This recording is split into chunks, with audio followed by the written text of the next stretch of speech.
గోదావరి నది ఉపనదులు, కృష్ణా నది ఉపనదులకు సంబంధించిన ఆల్రెడీ నిర్మాణంలో ఉన్న ప్రాజెక్టులు కానీ, నిర్మించడానికి ప్రతిపాదించిన ప్రాజెక్టులు కానీ, ఇప్పుడు ఉన్న ప్రాజెక్టుల నిర్వహణలో ఉన్న అంశాలను కానీ అన్నింటినీ వాళ్ళ ముందల ప్రస్తావనకు వస్తాయి.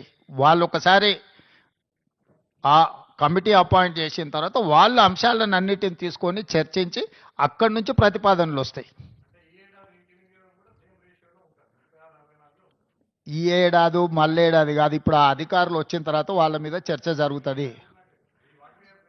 అసలు నీ సమస్య ఏందో నాకు అర్థం కాలేదు. నువ్వు చాలా బాధపడిపోతున్నావు. అట్లేం బాధపడకు. దానికి కావాల్సిన వే ఫార్వర్డ్ని, దానికి సంబంధించిన వే ఫార్వర్డ్ మీద ఇప్పుడు నిర్ణయం తీసుకున్నాము.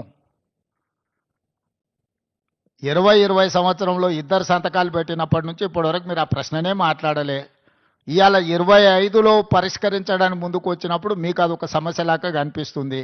మేము మొదటి నుంచి చెప్తున్నదే అది. చంద్రశేఖరరావు మొత్తం తెలంగాణ హక్కులను ఆంధ్రప్రదేశ్కి దారదత్తం చేసిండు, అన్యాయం చేసిండు. వాటిని పరిష్కరించడానికి ఒక విధి విధానాలను ముందుకు తీసుకొచ్చినాం.